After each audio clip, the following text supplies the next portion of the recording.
കരൂർ ദുരന്തവുമായി ബന്ധപ്പെട്ട് ടി.വിക്ക് അധ്യക്ഷൻ നടൻ വിജയ്ക്ക് സമൻസ് ഈ മാസം 12-ന് ദില്ലിയിൽ ഓഫീസിൽ ഹാജരാകാനാണ് നിർദ്ദേശം.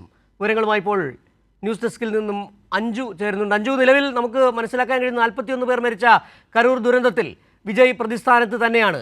ഈ CBI അന്വേഷണം ആവശ്യപ്പെട്ടതും വിജയ് തന്നെയാണ്. സംസ്ഥാനത്ത് അന്വേഷിച്ചാൽ നിജസ്ഥിതി പുറത്തു വരില്ല എന്ന അർത്ഥത്തിലായിരുന്നു. ഏതായാലും കഴിഞ്ഞ ആഴ്ച ടി.വിയിലെ ഏതാനും നേതാക്കളെ CBI ദില്ലിയിലേക്ക് വിളിച്ചു വരുത്തി ചോദ്യം ചെയ്യുകയും ചെയ്തിരുന്നില്ല. അതിന് പിന്നാലെയാണ് ഇപ്പോൾ വിജയ്ക്ക് സമൻസ്. എന്താണ് വിവരങ്ങൾ കൂട്ടിച്ചേർക്കാനുള്ളത്?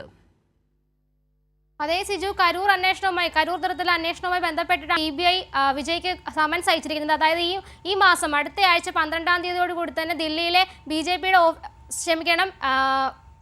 CBIയുടെ ഓഫീസിൽ ഹാജരാക്കാനാണ് വിജയ്ക്ക് സമൻസിൽ പറഞ്ഞിരിക്കുന്നത്. അതുപ്രകാരം വിജയ് ഹാജരാകും. എന്തായാലും ഇതുവരെയുള്ള അന്വേഷണത്തിൽ ഒരിക്കൽ പോലും ഒരു അന്വേഷണ സംഘത്തിന് മുൻപിലും കരൂർ ദുരന്തവുമായി ബന്ധപ്പെട്ട് വിജയ് ഹാജരായിട്ടില്ല.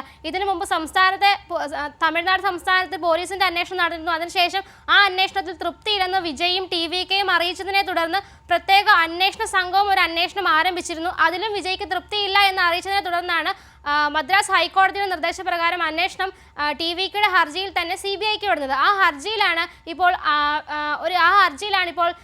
നടൻ വിജയെയും അതുപോലെ തന്നെ ടി.വിയുടെ അധ്യക്ഷനായ വിജയെ ചോദ്യം ചെയ്യലിന് വേണ്ടിയിട്ട് CBI വിളിപ്പിച്ചിരിക്കുന്നത്. അതായത് അടുത്ത ആഴ്ച 12-ാം തീയതി ദില്ലിയിലെ ഓഫീസിൽ ഹാജരാകണമെന്നാണ് അറിയിച്ചിരിക്കുന്നത്. എന്തായാലും സുപ്രധാനമായ കാര്യം എന്ന് പറഞ്ഞാൽ ഈ ഒരു കേസുമായി ബന്ധപ്പെട്ട് ഇതുവരെയും വിജയ് ഒരു അന്വേഷണ സംഘത്തിന് മുൻപിലും ഹാജരായിട്ടുണ്ടായിരുന്നില്ല. ടി.വിയുടെ മറ്റു നേതാക്കൾ മാത്രമായിരുന്നു ഹാജരായത്. എന്നാൽ ആദ്യമായിട്ടാണ് വിജയ് ഒരു അന്വേഷണ സംഘത്തിന് മുൻപിൽ ഹാജരാകുന്നത്. നേരത്തെ തന്നെ വലിയ രീതിയിലുള്ള വിമർശനങ്ങൾ ഉയർന്നിരുന്നു. വിജയ് ഒരു അന്വേഷണ സംഘത്തിന് മുൻപിലും ഹാജരാകുന്നില്ല, അതുപോലെ തന്നെ സംസ്ഥാനത്തെ അന്വേഷണവുമായി ബന്ധപ്പെട്ട് വിജയ് യാതൊരു വിധത്തിലുള്ള സഹകരണവും നൽകുന്നില്ല എന്ന തരത്തിലുള്ള വിമർശനങ്ങളും ആക്ഷേപങ്ങളും ഒക്കെ ഉയർന്നിരുന്നു. അതിന് പിന്നാലെയാണ് CBI ഇപ്പോൾ നോട്ടീസ് അയച്ചിരിക്കുന്നത്. ആ നോട്ടീസ് പ്രകാരം അടുത്ത ആഴ്ച, അതായത് 12-ാം തീയതിയാണ് വിജയ് CBIക്ക് മുൻപിൽ ഹാജരാകേണ്ടത്.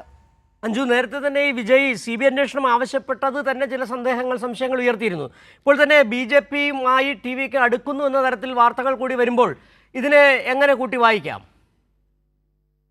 CBI അന്വേഷണം വേണം എന്നുള്ള ഒരു വിജയുടെ ആവശ്യം എന്ന് പറയുന്നത് ഈ ഒരു കേസുമായി ബന്ധപ്പെട്ട്, അതായത് കരൂർ ദുരന്തവുമായി ബന്ധപ്പെട്ട് ഗൂഢാലോചന നടന്നിട്ടുണ്ടെന്നും ഈ അന്വേഷണം സംസ്ഥാനത്ത് നടന്നു കഴിഞ്ഞാൽ അത് ടി.വിയിലേക്ക് മാത്രം എത്തും അതിന്റെ അന്വേഷണം എന്നുള്ള ഒരു ആരോപണത്തിന് പിന്നാലെയാണ് വിജയ് CBI അന്വേഷണം ആവശ്യപ്പെട്ടത്. എന്തായാലും വിജയ് BJPയോട് അടുക്കും തോറും CBI അന്വേഷണം നടക്കുമ്പോൾ അന്വേഷണം എത്രത്തോളം ശരിയായ രീതിയിലായിരിക്കും പോകുക എന്ന കാര്യം സംശയമുണ്ട്. കാരണം വിജയുടെ പാർട്ടി പ്രഖ്യാപനത്തിന് ശേഷം വിജയ് ഒരു BJP ചായ്വിലേക്ക് മാറിക്കൊണ്ടിരിക്കുന്ന ഒരു സമയമാണ്. ആ സമയത്ത് തന്നെ CBI ഒരു ചോദ്യം ചെയ്യലിന് ടി.വിയുടെ നേതാക്കളെ വിളിക്കുന്നു. അതിന് പിന്നാലെ തന്നെ വിജയ്ക്കും ഒരു ഹർജി നൽകുന്നു, ഒരു സമൻസ് അയക്കുന്നു അന്വേഷണത്തിന് ഹാജരാകാൻ. അപ്പോൾ അത് നമുക്ക് നോക്കുകയാണെങ്കിൽ തന്നെ അന്വേഷണത്തിൽ വലിയ മാറ്റമൊന്നും ഉണ്ടാവില്ല. കാരണം 41 പേരുടെ, കുട്ടികളടക്കം 41 പേരുടെ ജീവൻ അപഹരിച്ച ഒരു ദുരന്തമായിരുന്നു കരൂർ എന്ന് പറഞ്ഞത്.